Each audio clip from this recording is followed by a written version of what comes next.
உங்கள் தங்கம் வெள்ளி வைர நகைகளை விற்று பணம் பெற நம்பிக்கையான நிறுவனம் மேக்ஸ் கோல்ட். கால் 04454545545. தங்கம்னா காசு, அது விற்கணும்னா மேக்ஸ்.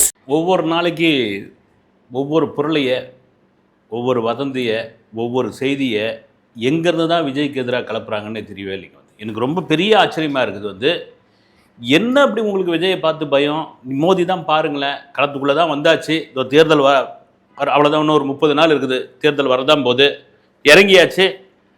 ஆனால் இன்னும் ஏன் விஜய் மேலே இப்படி தூத்திக்கிட்டு இருக்கீங்க நீங்கள்? அதில் எனக்கு ரொம்ப நகைச்சுவைக்கான விஷயம் என்னென்னா, இந்த தேர்தலில் விஜய் போட்டியே போடலை. அவர் போட்டியே போடலைங்க.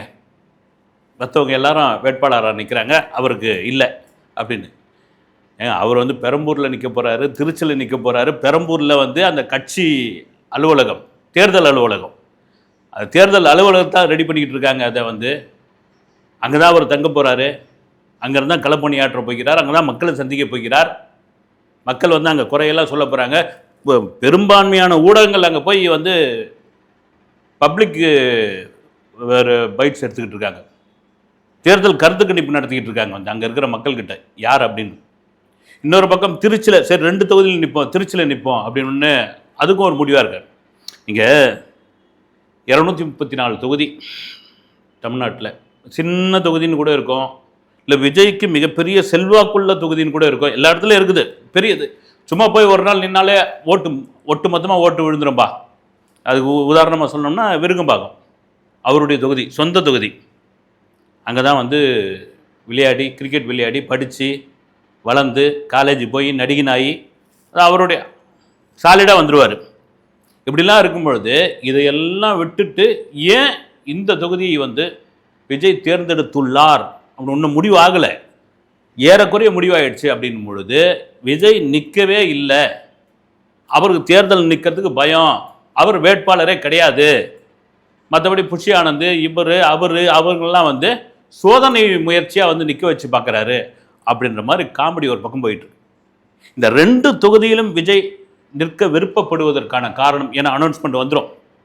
நான் 60 வேட்பாளருக்கான நேர்காணல் முடிச்சாச்சு.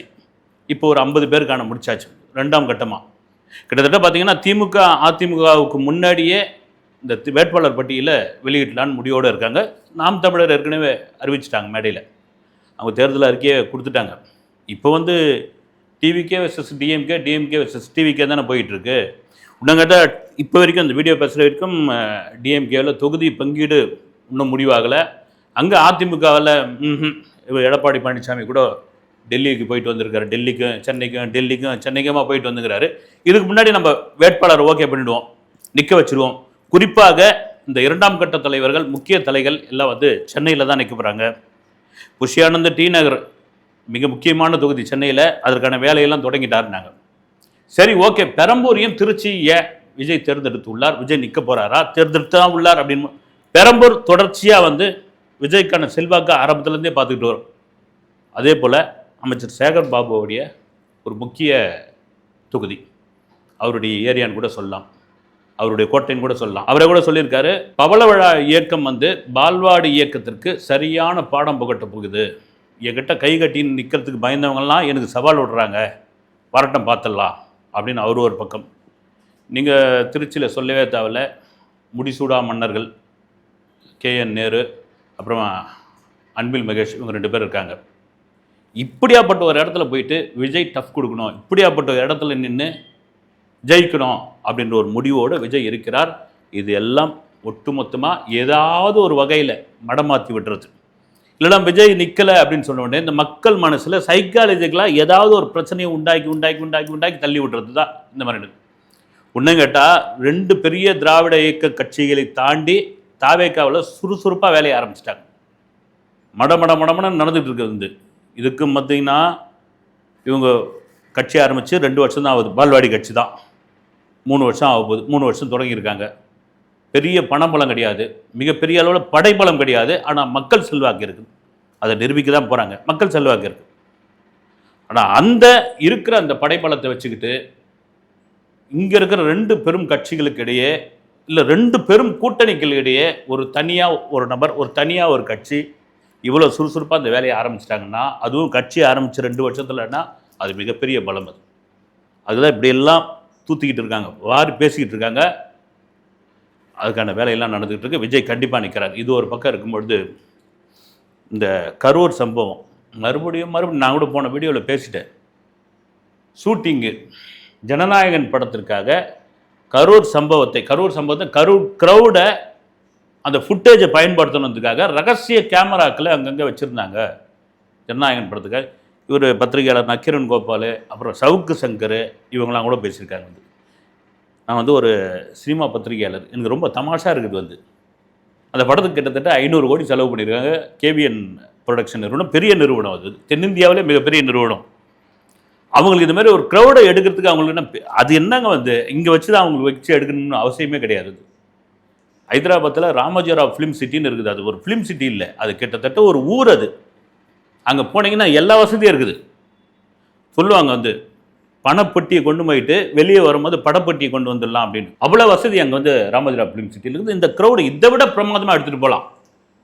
சரி, அப்படியே க்ரௌடில் எடுக்க விரும்பினார் விஜய், அதை ஆசைப்பட்டார். இப்படி தனக்கு ஒரு செல்வாக்கு இருக்குது மக்கள் மத்தியில், அதை காட்டணும் அப்படின்னு முடிவு பண்ணுறதுக்காக இந்த கேண்டிட் கேமராக்களை ஒலிக்க வச்சு எடுத்தார். அப்படின்னா எங்கள் திருச்சியில் வராத கூட்டமா, நாகப்பட்டினத்தில் கூடாத கூட்டமா, திருவாரூரில் வராத கூட்டமா, இந்த கூட்டத்தை தாண்டி இந்த இடங்களில் ஸ்பேஸ் எவ்வளோ ஸ்பேஸ் இருந்தது தெரியுங்களா? ஒரு பரந்த பகுதியாக இருந்தது. நீங்கள் திருச்சியை கூட விட்டுங்க, திருவாரூர் நாகப்பட்டினம்லாம் பாருங்க, கரூரில் எடுத்துமே சந்தில் எடுத்துமே அந்த கூட்டத்தை நடத்தி வச்சிருக்கு. இதில் யாராவது கேமரா வைப்பாங்களா? உங்களுக்கு ஒரு பழைய ஃப்ளாஷ்பேக் ஒன்று சொல்லணும்னா, ஏழை ஜாதின்னு ஒரு படம் பார்த்துருக்கீங்களா? நீங்கள் பார்த்துருப்பீங்க, விஜயகாந்த் நடித்த படம். அது ஒரு சாங் ஒன்று வரும், இந்த வீடு நமக்கு சொந்தம் இல்லை பாடுடா சின்ன தம்பி அப்படின்னு. அந்த சாங்கில் விஜயகாந்த் இறங்கி ரோட்டில் போய்கிட்டே இருப்பார். ஜனங்க பார்த்துட்டு ஓடி வருவாங்க. அது ரியல் கேண்டிட் கேமரா வச்சு எடுத்த காட்சி. அது எதுக்கு எடுத்தாங்க அப்படின்ற பொழுது நான் கேள்விப்பட்ட செய்தி என்னென்னா, அப்போ அரசியலுக்கு வர சொல்லி விஜயகாந்துடைய நண்பர் ராவுத்தர் வந்துருங்க, விஜய் வந்துருங்கன்னா, இவருக்கு அதெல்லாம் அரசியலில் வேணாம், நல்லா ஓடிக்கிட்டு இருக்கோன்னு. அப்போ தன்னுடைய செல்வாக்கு என்னன்னு தெரியாதுல்ல. ஒரு நடிகராகட்டும், ஒரு சாதாரண ஒருத்தராக இருக்கட்டும், யாராக இருந்தாலும் சுற்றி இருக்கிறவங்களுக்கு அவருடைய பலம் என்ன, அவருடைய செல்வாக்கு என்னன்றது. நமக்கு அவ்வளோ பெரிய கூட்டம் இருக்கா, சும்மா அதெல்லாம் விசில் அடிப்பாங்க, அதெல்லாம் விடுங்க, அதெல்லாம் அன்பாக இருக்கிறாங்க ரைட் அப்படின்னும் போது இந்த காட்சி பர்பஸாகவே எடுத்தாங்களாம். இன்னும் அந்த காலகட்டங்களில் பார்த்தீங்கன்னா இது மாதிரி அட்வான்ஸ் கேமராக்கெல்லாம் கிடையாது. ஃபிலிம் கேமரா, பெரிய பெரிய கேமரா ஒவ்வொரு வண்டிலையும் மறைச்சி வச்சுட்டு திடீர்னு திருவல்லிக்கண்ணில் ஒரு பகுதியில் விஜயகாந்தை இறக்கி விட்டுருவாங்க. அது ஒரு மாண்டேஜ் சாங். அது அப்படியே கூட்டம் எக்கச்சமாக கூடுற நேரத்தில் ஒரு வண்டி தயாராக இருக்கும், அதில் விஜயகாந்த் ஏறி கிளம்பி போயிடுவார். இப்படி சென்னையிலுடைய பல பகுதிகளில் எடுத்து ரியலாக உங்களுக்கான செல்வாக்கு என்ன இருக்குது பாருங்கள், உங்களுக்கான அன்பு எப்படி இருக்குது பாருங்கள் அப்படின்னு விஜயகாந்த் அரசியலுக்கு வர வேண்டும் என்ற எண்ணத்தை ஏற்படுத்தின அந்த பாடல் தான் அந்த ஏழை ஜாதி படத்தில் இருக்கிற இந்த வீடு நமக்கு சொந்தம் இல்லை. அப்படி எடுக்கிறது அப்படி எடுத்துகிட்டு போயிடலாமே ஜனநாயகம். சொல்கிறேன், ஏன் விஜய் போய் அப்படி நின்று வராத கூட்டமா, சும்மா அப்படி இப்படி கதவை அந்த இதில் கதவை அப்படி நீட்டிட்டு இப்படி பார்த்தாலே போதுமே, ஜக ஜக ஜக ஜகன்னு கூடுவாங்களே. இது கரூரில் போகணுமா, 6 கேமரா ஒலிக்க வைக்கணுமா, அதை எடுக்கணுமா, என்னங்க என்னென்னவோ விமர்சனம் பண்ணி பார்க்குறீங்க நீங்கள். இப்போ அதை விட இன்னும் அசிங்கமாக சொல்லணும்னா, நான் கூட முன்ன பேசியிருந்தேன், இந்த பிரச்சார வேனில் ஒரு நாள் கீர்த்தி சுரேஷ் இருந்தாங்களாம், ஒரு நாள் த்ரிஷா இருந்தாங்களாம். இப்படியா இவர் அந்த திருச்சியில் ஆரம்பித்து திருவாரூர், நாகப்பட்டினம், கரூர் வரைக்கும் பார்த்தீங்கன்னா உள்ள அந்த 2 நடிகை இருந்தாங்களா, 2 நடிகை யாரோ ஒருத்தர் இருந்தாங்களாம். ஒரு லாஜிக்கான ஒரு விஷயம் வேணாங்க, ஒரு லாஜிக்கான ஒரு விஷயம் வேணாம். இப்போ அந்த வேன் பிரச்சார வேன் அது என்ன பிக்னிக்காக போகுது, அது எங்கேயோ ஒரு இடத்துல விபத்தாகிடுதுன்னு வச்சுங்க, அந்த வண்டியை தான் கிட்டத்தட்ட ஒரு 500 பேர் துரத்தின்னு வராங்களே. இப்போ திடீர்னு ஒரு எடுத்து போய் ஒரு புளிய மரத்தில் மோதிட்டாங்கன்னு வச்சுங்க, மோதிட்டா அந்த 500 பேர் என்ன ஆகும், என் தலைவனை காப்பாற்றுறன் பாடுறான்னு சொல்லி உள்ளே பூந்து அந்த வேனையே பிச்சு எடுத்துருவானுங்க.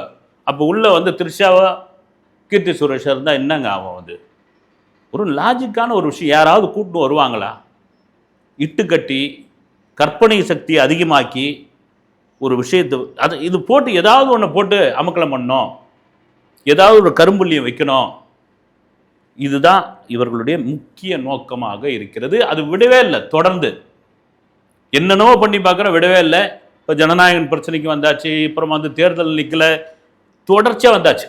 இப்போ ஜனநாயகன் படம் கூட பாருங்கள், ஜனவரி 9ஆம் தேதி வர வேண்டிய படம் போய் சுற்றி கித்தி எல்லாம் ஆகி ரிவர்சிங் கமிட்டி பார்த்தாச்சு. பார்த்துட்டு தேர்தல் ஆணையம் ஒரு என்ஓசி கொடுக்கட்டும். ஏன்னா விஜய் வந்து கட்சி ஆரம்பிச்சிடறார், ஒரு கட்சியுடைய தலைவராக இருக்கிறாரு.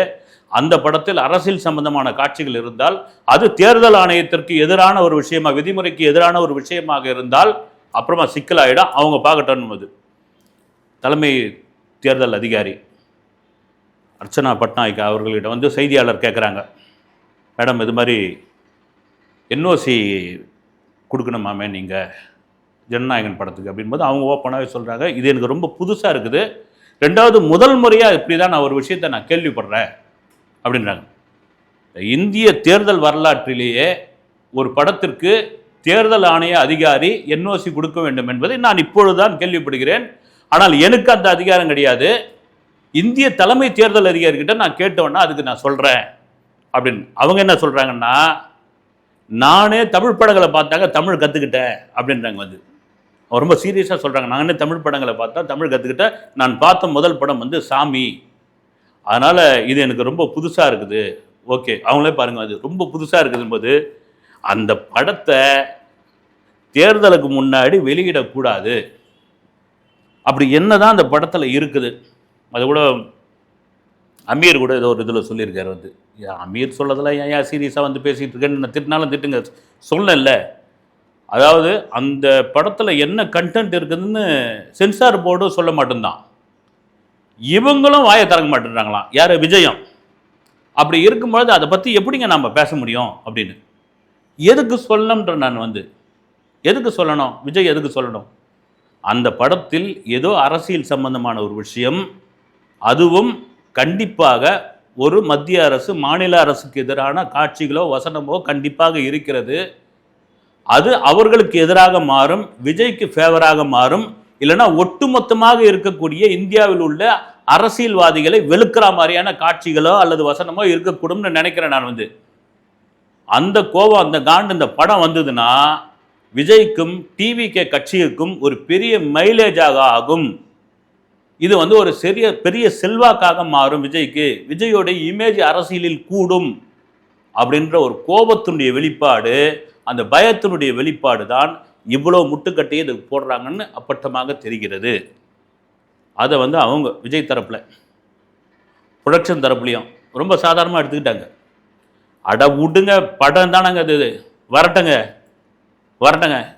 23ஆம் தேதி தேர்தல் முடிஞ்ச பிறகு அடுத்து 27ஆம் தேதி 28ஆம் தேதி ரிலீஸ். சரி, அப்படியும் விடலையா, வாக்கு எண்ணிக்கை மே 4, சரி அப்புறம் ரிலீஸ் பண்ணிக்கலாம், பார்த்துடலாம். எப்போ இருந்தாலும் விஜய் படத்தை பார்ப்பாங்க, எப்போ இருந்தாலும் கொண்டாடுவாங்க அப்படின்னு அது ஒரு பக்கம். இதெல்லாம் மீறி இந்த முக்கிய தலைவர்கள்லாம் ஏன் சென்னையே தாவேக்காவில் சென்னையே குறி வைக்கிறாங்க, சென்னையிலே நிற்கிறாங்க. ஆமாம் இருக்காங்க, மற்றவங்களாம் கூட இருக்காங்க. திருச்செங்கோடு பகுதியில் வந்து இன்னொருத்தர் நிற்கிறாரு, கோபிச்செட்டிப்பாளையம் அந்த பகுதியில் வந்து செங்கோட்டியன். ஆனால் முக்கியமானதெல்லாம் இந்த புஷி ஆனந்த் வந்து டி நகர், இவர் பெரம்பூர்.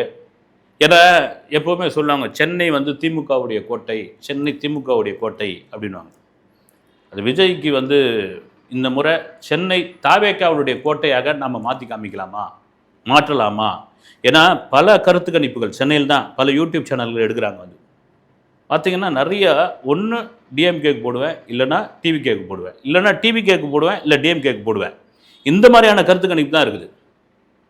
மக்கள் சொல்கிறேன், இது மக்கள் சொல்கிற கருத்து கணிப்பு. இது மக்கள் சொல்கிறது சரி, அதை கூட எடிட்டிங்கில் எடுத்துட்டாங்கப்பா, எடிட்டிங்கில் மாற்றிட்டாங்க அப்படின்னா கூட பொதுவான ஊடகங்கள் வெளியிடுற சென்னையை மையமாக வைத்து எடுக்கப்பட்ட கருத்து கணிப்புகளில் டிவிகேவிற்கு ஒரு பெரிய செல்வாக்கு இருக்கிறது அப்படின்ட்டு திரும்ப சொல்லிட்டு இருக்காங்க. அதனால்தான் தாவேக்காவுடைய கோட்டையாக சென்னையை கொண்டு வருவதற்கு விஜய் மிகப்பெரிய அளவில் முயற்சி செய்கிறார். அதற்கான களப்பணியில் அவர்கள் உள்ளே இறங்கி வேலை செய்ய போகிறார்கள். இதுதான் இந்த 30 நாளில் என்ன பண்ண போகிறாங்க, இந்த அரசியல் என்ன விஜய் அடுத்த கட்டத்தமாக கொண்டு போக போகிறார் என்பது அடுத்த இதில் தெரிய வரும். அடுத்த வீடியோவில் சந்திக்கிறேன். நன்றி.